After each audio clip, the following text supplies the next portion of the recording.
How do you conclude a legendary business story? The story of a company that started in a garage more than 27 years ago, and every single day expands further into our neighborhoods, onto our screens, and throughout our lives. How do you wrap up the story of an iconic entrepreneur like Jeff Bezos, who continues to dominate news headlines and stir controversy? As I was pondering this question, a funny thing happened. Jeff Bezos gave us an ending before most people expected. And some bombshell news this evening from Amazon. Jeff Bezos says he's stepping down as CEO. And this is one of those announcements that when it came through today, everyone went, oh my gosh, what's happening? He's leaving. He's leaving the company as far as day-to-day operation. Jeff Bezos has announced after quarterly earnings were announced. It was February 2nd, 2021. In an earnings press release, Amazon shocked the world. It announced that its iconic founder was leaving the CEO role that summer. He would become executive chairman. And his protege, a guy named Andy Jassy, who ran Amazon Web Services, would step into the top spot. Bezos said he would remain actively involved in new projects at the company, but he also spoke of other priorities. He sent a memo to all Amazon employees. I asked my colleague to read a selection from it. Being the CEO of Amazon is a deep responsibility, and it is consuming. When you have a responsibility like that, it is hard to put attention on anything else. As executive chair, I will stay engaged in important Amazon initiatives, but also have the time and energy I need to focus on the Day One Fund, the Bezos Earth Fund, Blue Origin, the Washington Post, and my other passions. At the time, Bezos was seemingly at a high point. He was the richest person in the world. Amazon had surpassed a $1 trillion market cap. He had moved past the infamous PR battles with the National Enquirer, and he even seemed to have gotten over any public embarrassment over his divorce. But now, Bezos was talking about his interests in philanthropy and his pursuit of space exploration with his private company, Blue Origin. Things at Amazon were getting to be a lot less fun for Bezos. As we covered in previous episodes, sellers in Amazon's marketplace were complaining bitterly about fraud and unfair competition from overseas companies. Delivery service providers, which employed Amazon drivers, were grumbling about how the company pressured them to work at unsafe speeds. Amazon had so many vocal critics in organized labor and on Capitol Hill, and they were weaponizing the exorbitant wealth of the tech giants against them. Here's Rhode Island Congressman David Cicilline concluding the 2020 congressional hearings on big tech and antitrust. When these laws were written, the monopolists were men named Rockefeller and Carnegie. Well, the names have changed, but the story is the same. Today, the men are named Zuckerberg, Cook, Pichai, and Bezos. Their control of the marketplace allowed them to do whatever it took to crush independent businesses and expand their own power. This must end. Bezos had become an object of ire, even scorn, for his wealth, his power, and his life of extraordinary leisure. His successor, Andy Jassy, would at the very least present a humbler target for Amazon's critics. A handover made sense. So what was next for Amazon without its iconic leader? And what was next for Jeff Bezos now that he was free from the daily responsibility of running the company? He seemed to be in the midst of a profound midlife crisis. It involved space travel, a mega yacht, and going head-to-head with his ex-wife in the realm of philanthropic giving. You're listening to Foundering. I'm your host, Brad Stone. To begin the final act of our story, we start in early 2020 with the COVID-19 pandemic. With stores closing and people quarantining at home, Amazon's sales soared. Many people depended on Amazon at this time when they were afraid to leave their homes, which put a terrible strain on its warehouses, endangered the lives of its workers, and kicked off a fresh and critical examination of Amazon's labor practices. We'll tell you that story after the break.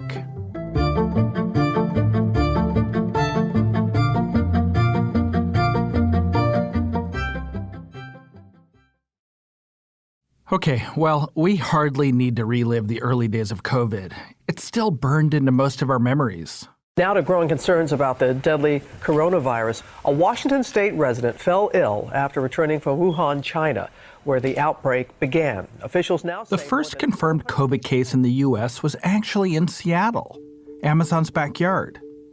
In early March, the majority of the workforce headed home for what would be a brutal extended quarantine. The human toll during this period was horrific, of course, but so was the financial one. The International Monetary Fund estimated that COVID will cost the global economy over $12.5 trillion.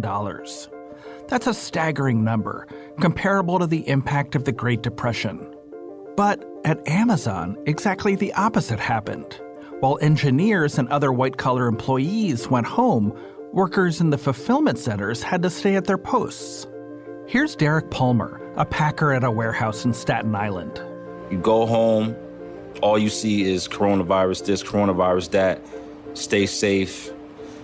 When I get to Amazon, there was no talk about coronavirus at all.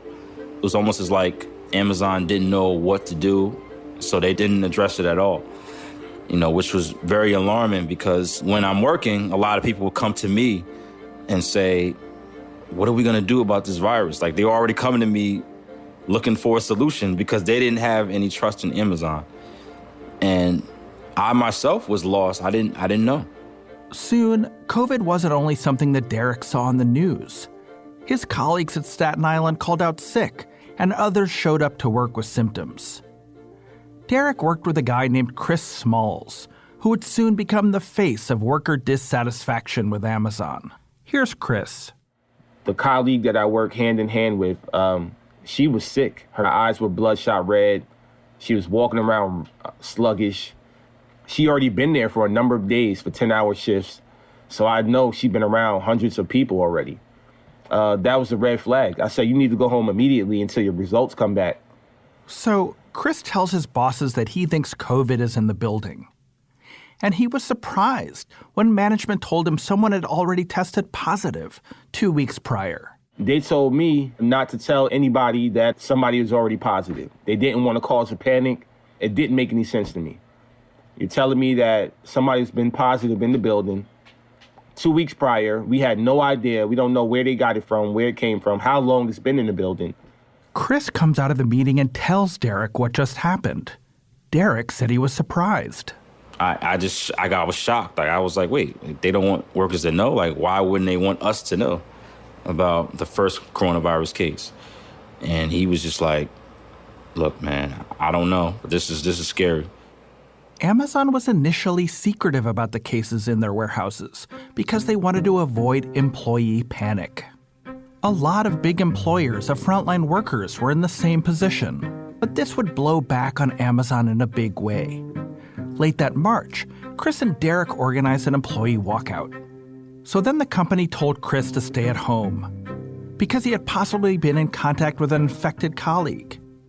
But he returned to the building anyway, and he got fired. What happened next would turn Staten Island into the epicenter of controversy over Amazon's COVID response. And it would give hope to organized labor, which had been trying, unsuccessfully, to organize Amazon workers for years. While all this is happening, Jeff Bezos' leadership group had a meeting about the situation, and a transcript was leaked to Vice News. In it, Amazon's chief counsel, David Zapolsky, suggested that the company should focus attention on Chris Smalls because he wasn't, quote, smart or articulate. I should note that Chris is black, and many critics saw the comment as racially charged. Here's Chris again. I'll never forget that moment. Of course, it definitely upset me saying these racist remarks. Call it what it is. It's definitely a stigma in the black community, calling us not smart or articulate.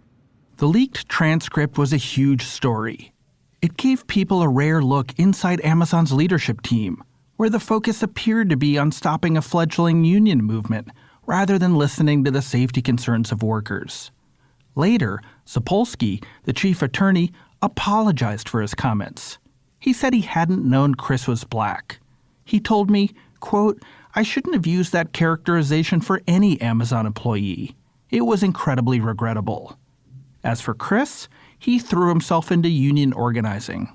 Ironically, they said to make me the face of the whole unionizing efforts against Amazon. And from that moment forward, that's when I really started to get involved in organizing on a larger scale, nationwide. And now I'm trying to make them eat those words. As of this recording, in April 2022, Chris and Derek led Amazon employees to victory in a union election in New York City.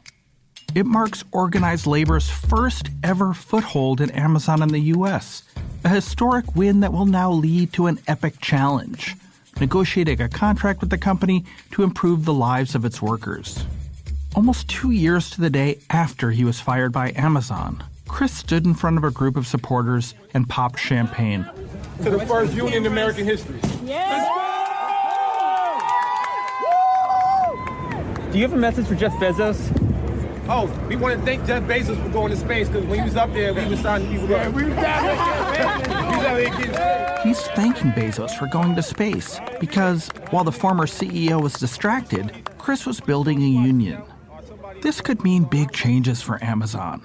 Unless they somehow get it overturned in court, the implications are huge. Unions can make it harder for Amazon to dictate things like the length of breaks and when employees are compelled to work extra time. This is the kind of flexibility that Amazon depends on to meet those unexpected surges and lulls in online shopping. It's a significant challenge to their business model. But back in 2020, Chris Smalls also succeeded in drawing lots of attention to Amazon's pandemic response. 60 Minutes dispatched a crew to check it out, which is never a good sign. The journalist Leslie Stahl interviewed Chris, as well as Dave Clark, the executive who built the Amazon Transportation Network and now ran the entire retail part of the company.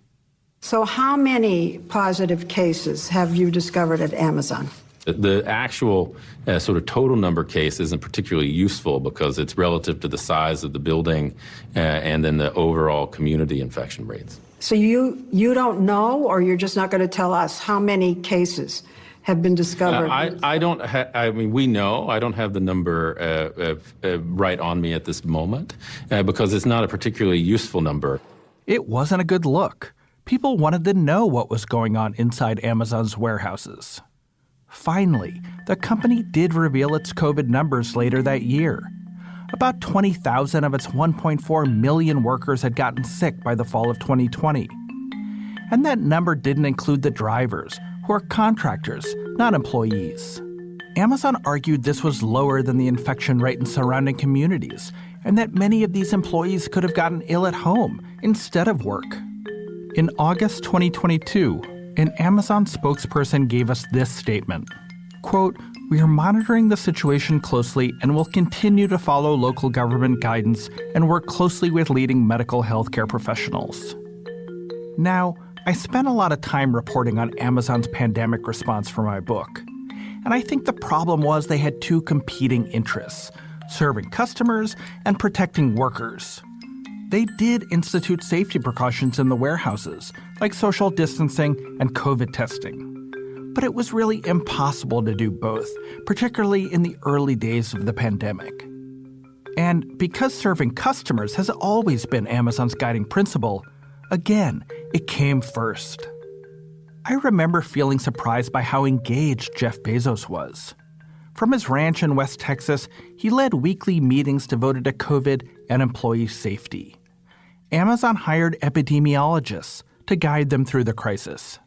Bezos wanted to convey the image of a CEO in control and sympathetic to the plight of employees. In April, he visited an Amazon warehouse and a Whole Foods market in Dallas, his first public visit to the front line in years. Nice to meet you, sir. Nice to meet you. How are you doing? That shield's working out. Pretty good? That's what we need. Good. Thank you. But this was a PR battle that Amazon really couldn't win. Amazon's sales jumped during the crisis. Amazon's market capitalization increased by about $700 billion in 2020. And Jeff Bezos' personal net worth rose by about $75 billion. So, at a time when people and businesses were suffering and employees were panicking, Amazon and Bezos were thriving. It felt unsettling that the very thing that was shutting down the world was filling the company's coffers. Navigating this PR maelstrom was one of the biggest challenges Bezos had ever faced. And just 8 months later, he decided to step down from the CEO job. I don't think the pandemic is necessarily the reason he left. but certainly it was another illustration that running the company was getting to be a lot less fun. And Bezos did want to have fun. He wanted to have adventures. He wanted to embrace the kind of risk that might scare the shareholders of a big publicly traded company like Amazon. He wanted to go to space. We'll visit Van Horn, Texas, for Jeff Bezos' highly controversial trip to space. Next.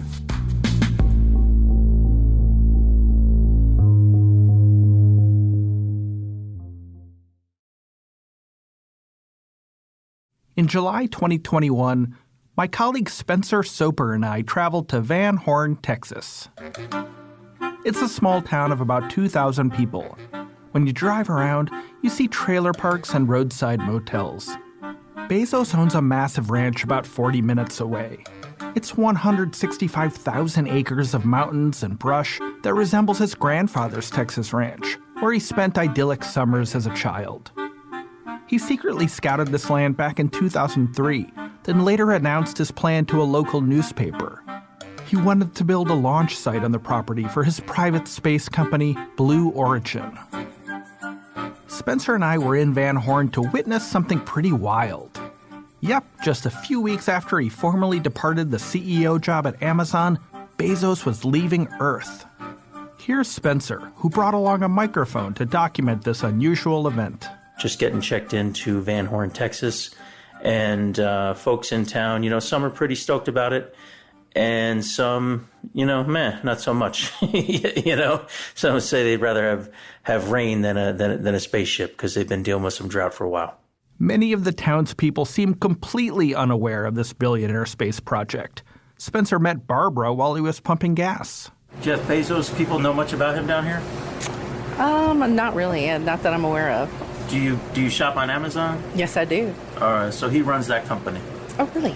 He founded it, yeah. Really? Yeah, that's the guy going to space. He's the guy who founded that company. Oh, okay. Well, shows you how much I know. That's how he made his money. Wow. Spencer also caught up with local Sheriff Arvin West the night before the launch at a small cantina outside Van Horn.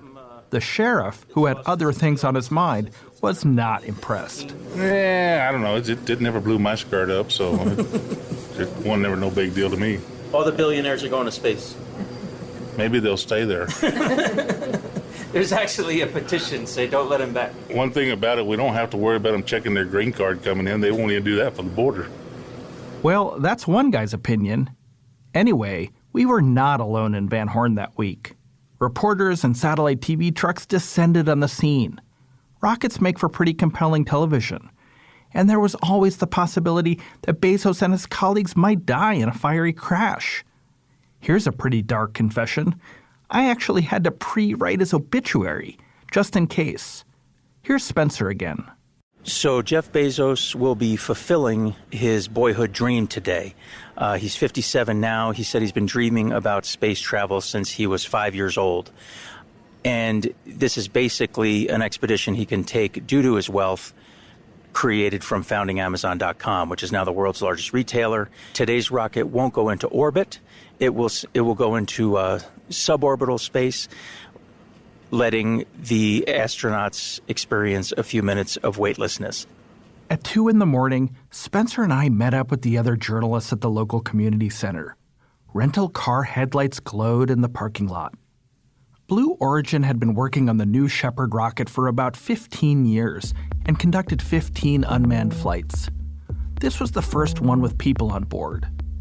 Bezos was a guinea pig of sorts, along with 3 others, his younger brother Mark, an astronaut trainee in her 80s, and an 18-year-old.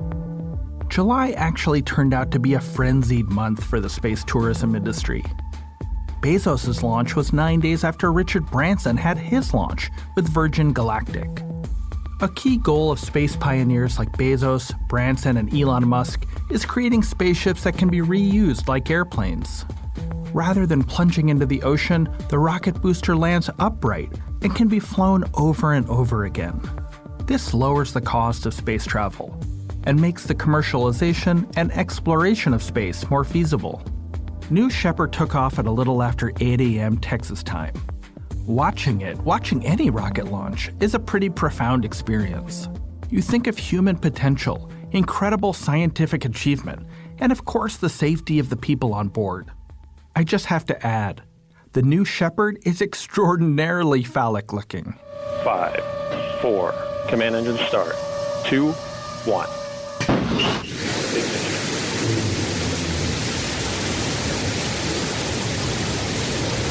We have liftoff. Of course, Bezos and his crew landed safely. After the launch, we got on buses again to go to another facility for the post-trip press conference. A country western soundtrack was playing on a loop, and I remember thinking how choreographed the entire day was. Like Bezos wanted to conjure images of Clint Eastwood and John Wayne. Bezos showed up in a cowboy hat. Reporters crammed onto folded chairs on one side of the room, and the astronauts' families sat on the other side. On how it felt? Oh my God! My expectations were high and they were dramatically exceeded. But when you get up above the atmosphere, what you see is it's actually incredibly thin. It's this tiny little fragile thing. And as we move about the planet, we're damaging it. That's a very profound. It's one thing to recognize that intellectually. It's another thing to actually see with your own eyes. This was the most excited I've ever seen Bezos. He was almost like a kid. But he made one comment that ruffled some feathers. He was trying to make a joke while conveying gratitude toward the people who facilitated Amazon's rise, which created his fortune. I want to thank every Amazon employee and every Amazon customer, because you guys paid for all of this. This is what Chris Smalls was talking about after his union win. We played this tape in a previous episode. Remember, an Amazon delivery person said he quit when he heard it. Because Bezos said this just months after the controversies around Amazon's pandemic response and the dangers to warehouse workers. It went over very poorly. Afterwards, we had a chance to go to the launch site and snap more photos. Then Bezos made a surprise appearance. He was on a convoy of electric trucks made by Rivian, a startup that Amazon invested in and ordered 100,000 electric delivery trucks from. This was a victory lap, and he was clearly relishing the attention. Reporters shouted questions at Bezos. Woo!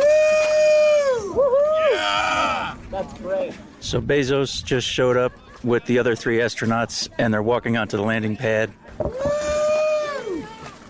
How soon do you want to go back? It looks like it's Tomorrow. ready to go. Let's fuel her up. You want to come? You coming? How much is it going to cost me? In the middle of the scrum, Spencer, bless him, took his shot. See you later, guys. Thank you. Bye. What a great day. Hey, give us an update on the $1 billion in stock you got to sell to bankroll it. We heard that one last 4 years ago.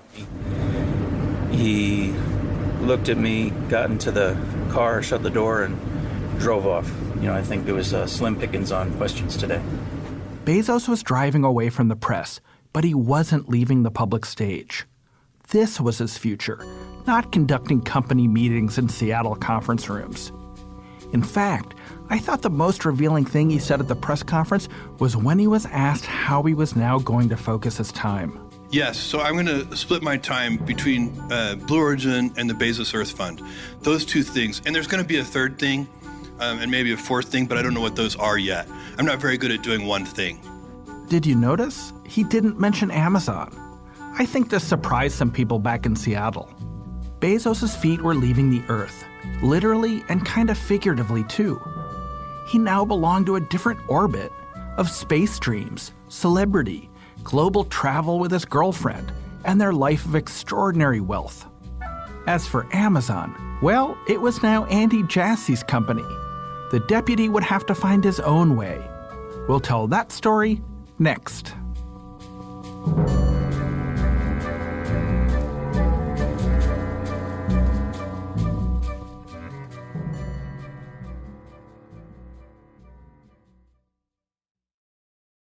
So Jeff Bezos announced he was stepping down from the CEO role. And I remember a lot of commentators assuming he's going to stay involved, of course. Bezos was a famous micromanager. It just seemed impossible that he would change his style and be hands-off at the company he nurtured for 2 decades. But after the space launch, Bezos devoted himself to his charity. He also went on vacation and popped up in places like Hawaii, Greece, Bora Bora, and Mexico.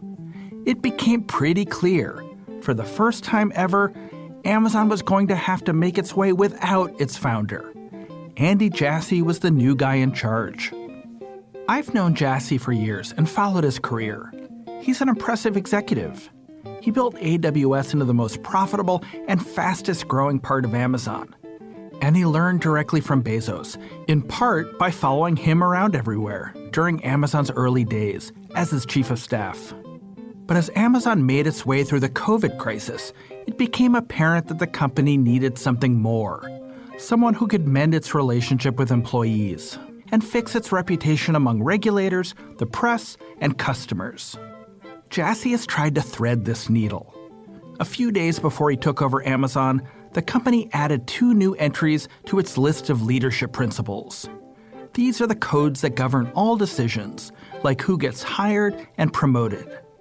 The new principles were, strive to be Earth's best employer, and success and scale bring broad responsibility. These are some pretty lofty goals. In other words, Amazon was finally acknowledging its critics. For its first 27 years, satisfying the almighty customer had been the company's first and only North Star. Now it was admitting that workers were another crucial constituency. Here's Jassy speaking at an internal Amazon event called Deep Dive in July of 2021. So if I start with strive to be Earth's best employer, I think that we always felt like it was self-evident that we cared about employees and that we cared about building the best place to work and we cared about our culture. But, you know, as we step back, we kind of thought it made sense to be a little bit more intentional here at this point and to make it clearer to employees that this was something we were going to focus on. But keeping all those workers happy and motivated, particularly amid the Great Resignation, was going to be costly. In the span of a few months, the company raised its starting hourly wage for new hires to an average $18 an hour. It also doubled base pay for new office and tech workers. As a result, Amazon's expenses went way up. And as the pandemic faded, shoppers started to return to stores. So Amazon's stock price started to stagnate. Yeah, Amazon shares sliding, of course. Online sales, not that great. Weakest growth since the start of the pandemic. So huge boost that they got starting to fade. Another challenge is continuing to invent new products. Remember, Alexa, the Kindle, and AWS pretty much sprang from Jeff Bezos' head. It remains to be seen if Jassy is an inventor at anywhere near the same level. It's the Amazon Astro. Kind of like an Alexa on wheels that can follow you around the house.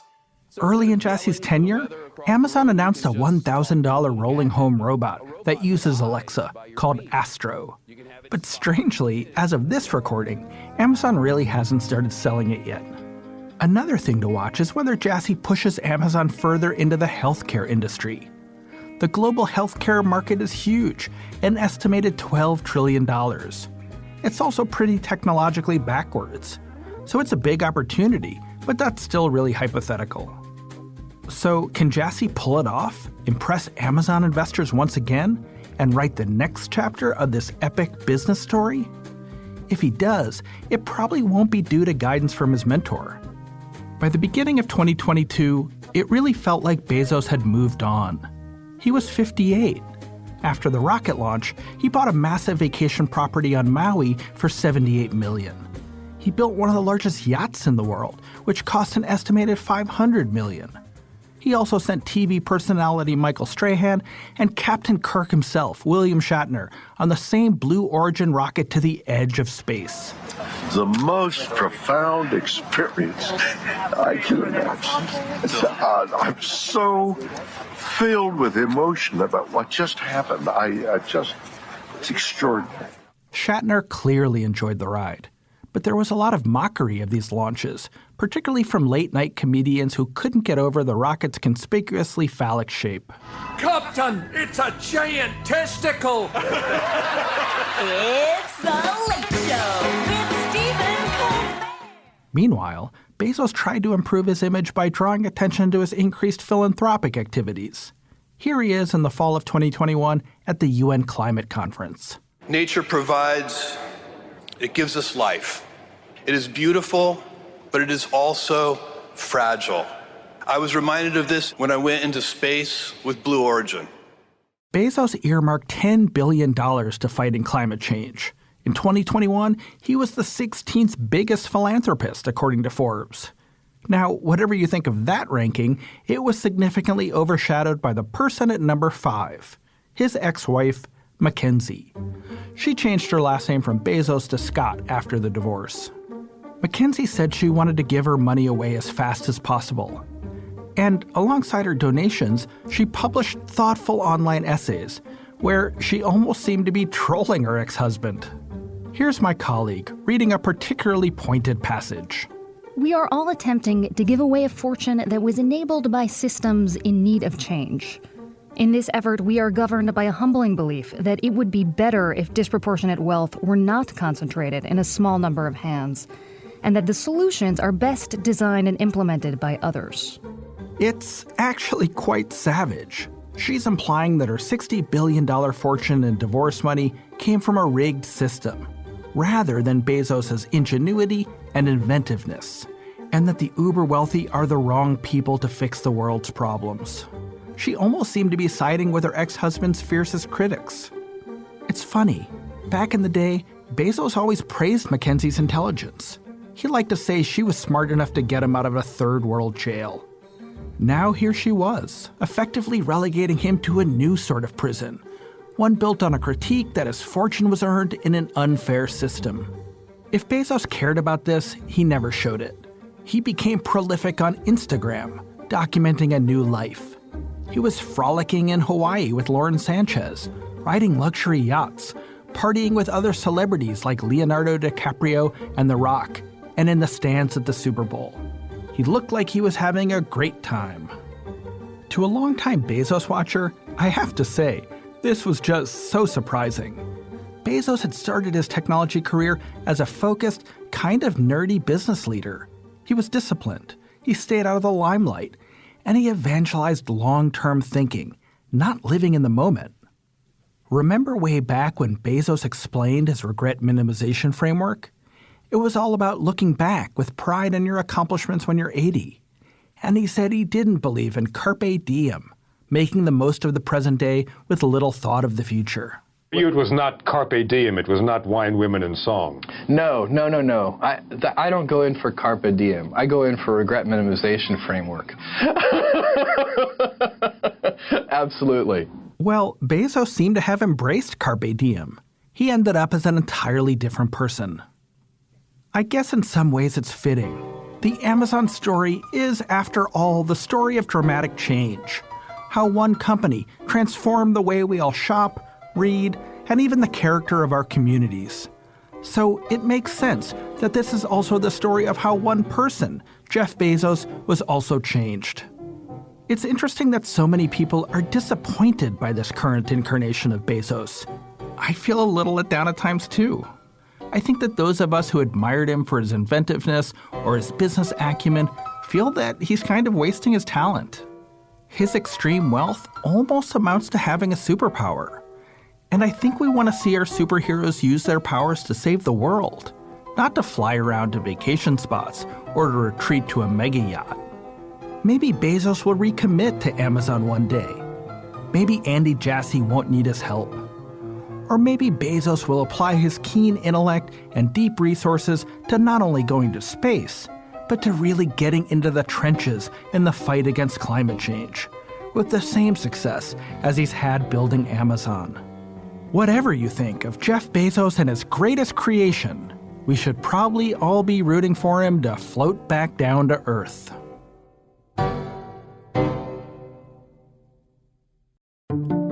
This season of Foundering was hosted by me, Brad Stone. Sean Wen is our executive producer. Spencer Soper contributed reporting to this episode. Ray Mondo is our audio engineer. Molly Nugent is our associate producer. Mark Million, Ann Vandermeer, Robin Agello, and Molly Schutz are our story editors. Special thanks to Mark Bergen, Eilina Peng, and Brody Ford. Francesca Levy is the head of Bloomberg Podcasts. Be sure to subscribe, and if you like our show, leave a review. Most importantly, tell your friends. See you next season.